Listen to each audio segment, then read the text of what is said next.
ये असेंबली मैं बार भी टीवी के लोगों ने पूछा, मैं कि मेरे लिए बड़ी शर्मिंदगी का बायस रही है। यहाँ कौन सी बदतमीजी है जो यहाँ पर नहीं हुई, कौन सी गाली है जो यहाँ पर नहीं दी गई। आज ना अपोजिशन है, अपोजिशन के बगैर असेंबली नामुकम्मल होती है। इस असेंबली के आखिरी हफ्ते में मुझे नहीं पता 40 यूनिवर्सिटियों के बिल या कोई 53 कहते हैं, कोई 40 कहते हैं, बिल यहाँ पर पास हुए। ये शर्मिंदगी का बायस है। मेरा सवाल ये है कि इस मुल्क के अवाम पर टैक्स लगाने वाले खुद टैक्स देते हैं या नहीं देते। इस पिछले 5 साल में जो लेजिस्लेशन हुई है इस ऐवान ने की है, उसका रिकॉर्ड मंगा लें।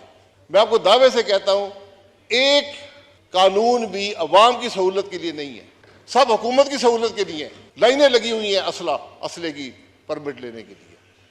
क्या कोई निज़ाम नहीं बन सकता? एक निज़ाम बना दें, हर पाकिस्तानी शहरी को असला रखने की इजाज़त है। नादरा का कानून आपके पास है, नादरा के कार्ड में डालें, जो मर्जी असला रखे। मैं 10 क्लैशिकों में रखना चाहता हूँ, मेरी मर्जी है। ये कौन सा निज़ाम है कि मिनिस्टर साइन करेगा, सेक्रेटरी साइन करेंगे, MNA यहाँ लोगों के सामने धक्के खा रहे, बदनाम हो रही है। कौन सा निज़ाम है? इसी की सहूलत कर दें कि जो पिछले 5 साल में असेंबली में हुआ वो सब के लिए बड़ी शर्मिंदगी का बायस है और हमें उससे सबक लेना चाहिए। आपके सामने यहाँ पर इस असेंबली के स्टाफ के हिसार में लीडर ऑफ अपोजिशन ने तकरीर की। आप यहाँ मौजूद थे, यहाँ जुबानबंदी थी। मैं 5 साल में सिर्फ एक दफा 10 मिनट के लिए तकरीर कर सका। यहां पर इस तरफ बैठे हुए फ्रंट बेंच का हर आदमी जेल गया, लेकिन स्पीकर साहब को यह तौफीक नहीं हुई कि उसके प्रोडक्शन ऑर्डर जारी कर सके। यह बुनियादी हक होता है असेंबली के मेंबर का कि अपने इलाके की नुमाइंदगी कर सके। इन सब बातों में सबक हैं। आपका स्टाफ भी यहां बैठा रहा। यहां कौन सी बदतमीजी है जो यहां पर नहीं हुई? हमने भी की, इसमें कोई शुबा नहीं है। कौन सी गाली है जो यहां पर नहीं दी गई? आज ना अपोजिशन है, अपोजिशन के बगैर असेंबली नामुकम्मल होती है। इन सब बातों से हमने सबक हासिल करना है। मुल्क के अवाम देखते हैं, हमसे तवक्को रखते हैं। तो मैं ये असेंबली मैं बार भी टीवी के लोगों ने पूछा, मैं कि मेरे लिए बड़ी शर्मिंदगी का बायस रही है। 85 से हम देख रहे हैं हर असेंबली में अखलाकी कदरें, जमहूरी कदरें, पार्लिमानी रवायात ज़वाल पजीर हैं। लेकिन 18 से 23 तक ये ज़वाल इस तरह गया। ये अब हम सब की जिम्मेदारी है जो अगली दफ़ा आएंगे कि इस असेंबली की तौकीर को बहाल करें, इसकी साख को बहाल करें, और वो हमारे अमल से होगा, बातों से नहीं होगा। असेंबली की छत पर बड़े झंडे लहराने से नहीं होगा। ये हमारी अवलीन जिम्मेदारी है। आप ये देख लें कि हमने कुछ सीखा या नहीं सीखा। इस असेंबली के आखिरी हफ्ते में मुझे नहीं पता 40 यूनिवर्सिटियों के बिल या कोई 53 कहते हैं, कोई 40 कहते हैं, बिल यहां पर पास हुए। ये शर्मिंदगी का बायस है। हमें सोचना चाहिए कि लोग क्या सोचते होंगे, हम क्या जवाब देंगे। आज इल्जाम लगते हैं इस असेंबली के मेंबरान पर। ये स्पीकर साहब, आपने इस असेंबली की साख का तहफ़्फ़ुज़ करना है अपने अमल से।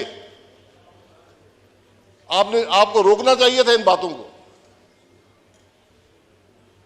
ये वो चीजें हैं जिससे पाकिस्तान के अवाम हमें तोलते हैं, हमें नापते हैं कि किस किस्म के लोग हैं।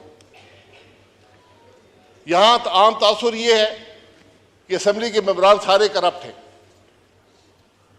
लोग हमें अच्छी निगाह से नहीं देखते और हम अपने अमल से साबित करते हैं कि उनकी बात दुरुस्त है।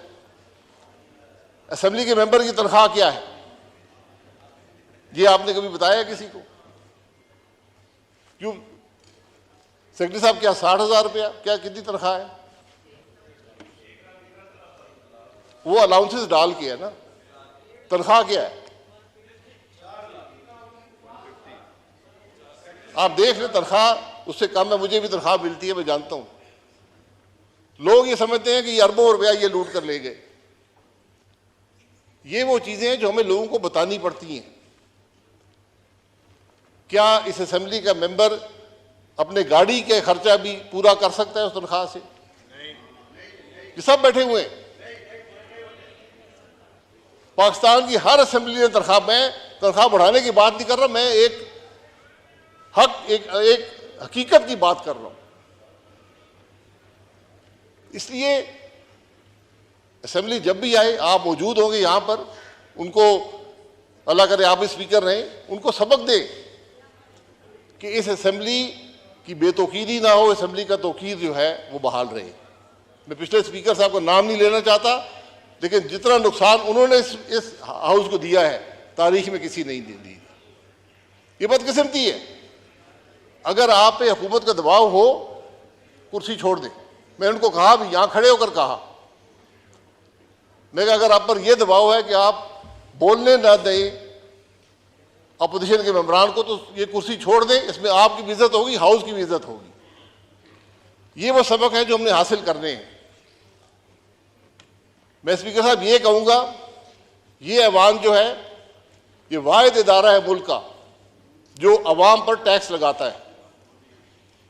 जो बोझ अवाम पर महंगाई का पड़ता है, इस इदारे से आता है। हुकूमत यहां पर बिल लेकर आती है, लेकिन यह इदारा मंजूर ना करे तो महंगाई नहीं होती। मेरा सवाल यह है कि इस मुल्क के अवाम पर टैक्स लगाने वाले खुद टैक्स देते हैं या नहीं देते? यह सवाल होना चाहिए। मैंने 13 साल नैब की अदालतों में गुजारे हैं। आज भी नैब की अदालत से होकर आया हूं। मुझसे नैब ने हर सवाल दुनिया का किया है, एक सवाल नहीं किया कि तुम टैक्स देते हो या नहीं देते हो। करप्शन का मेयार टैक्स की अदायगी या ना अदायगी में है। अगर मैं यहां से निकलूं, करोड़ों की गाड़ी में बैठूं, लाखों के बिजली के बिल हों, लाखों के गैस के बिल हों, 10-10 मुसल्ला मेरे साथ मुलाजिम हो और मैं टैक्स अदा ना करूं, तो उनके खर्चे का पैसा कहां से आता है? इस ऐवान के मेंबरान टैक्स अदा नहीं करेंगे तो फिर हम दूसरों पर टैक्स कैसे लगाएंगे? ये बड़ा बुनियादी सवाल है। जब तक आप इस सवाल का जवाब नहीं देंगे, ये मुल्क आगे नहीं चलेगा। आज पाकिस्तान की वफाकी हुकूमत की जो कुल आमदन उसके पास रह जाती है, वो सूद भी अदा नहीं कर सकती। ये असेंबली भी 24% पर कर्जा लेकर चलती है, दिफा भी 24% कर्जे पर चलता है, डेवलपमेंट भी 24% कर्जे पर होती है, हुकूमत भी 24% कर्जा लेकर चलती है। ये कितनी देर चलेगा? तो हमें जरा इन बातों को पर सोचने की जरूरत है। हमसे इलेक्शन कमीशन एक गोशवारा लेता है, आप भी भरते हैं, मैं भी भरता हूं, उसमें यह नहीं लिखा हुआ टैक्स कितना अदा करते हो। वाहिद पाकिस्तान में तबका है पार्लियामान के मेंबरान जिनके टैक्स के गोशवारे पब्लिक नॉलेज में होते हैं। वो रिकॉर्ड शाया होते हैं, नोटिफिकेशन गैजेट में शाया होते हैं, हर आदमी पढ़ सकता है ये आदमी कितना टैक्स देता है। तो कोई बात ढकी छुपी नहीं है। इसलिए हम सब की जिम्मेदारी है कि अपने अमल से, यही लीडरशिप होती है। लीडरशिप ये नहीं है कि मैं टैक्स अदा ना करूं, दूसरों पर टैक्स लगा दूं। ये बातें, मैं स्पीकर साहब, बातें बड़ी लंबी हो सकती हैं। मैं आपसे गुजारिश करूंगा, इस पिछले 5 साल में जो लेजिस्लेशन हुई है इस ऐवान ने की है, उसका रिकॉर्ड मंगा लें। मैं आपको दावे से कहता हूं, एक कानून भी अवाम की सहूलत के लिए नहीं है, सब हुकूमत की सहूलत के लिए। ये शर्मिंदगी की बात है। आज आप देख लें, यहां इंटीरियर मिनिस्टर, लाइनें लगी हुई हैं असले की परमिट लेने के लिए। क्या कोई निजाम नहीं बन सकता? एक निजाम बना दें, हर पाकिस्तानी शहरी को असला रखने की इजाजत है। नादरा का कानून आपके पास है, नादरा के कार्ड में डालें, जो मर्जी असला रखे। मैं 10 क्लैशिकों में रखना चाहता हूँ, मेरी मर्जी है। ये कौन सा निज़ाम है कि मिनिस्टर साइन करेगा, सेक्रेटरी साइन करेंगे, MNA यहाँ लोगों के सामने धक्के खा रहे, बदनाम हो रही है? कौन सा निज़ाम है? इसी की सहूलत कर दें। मैं एक मिसाल देता हूँ, मैं किसी पर तनकीद नहीं करना चाहता। हमें इन बातों का एहसास होना चाहिए कि अवाम को कैसे सहूलत दें। यहाँ रिलीफ मैंने बताया, आप अवाम को जितनी रिलीफ देना चाहें दे सकते हैं। 24% सूद पर आज हमारे मुल्क की ये कैफियत है। क्या हमें इन मामलात की परवाह है? मेरा सिर्फ एक शिकवा इस ऐवान से, हुकूमत से ये रहा है कि मुझे कोई फिक्र नजर नहीं आती, मुझे कोई उजलत नजर नहीं आती, मुझे कोई तकलीफ नजर नहीं आती कि आज मुल्क के इन हालात में ये बिजनेस एज यूजुअल नहीं चलेगा, नहीं चल सकता।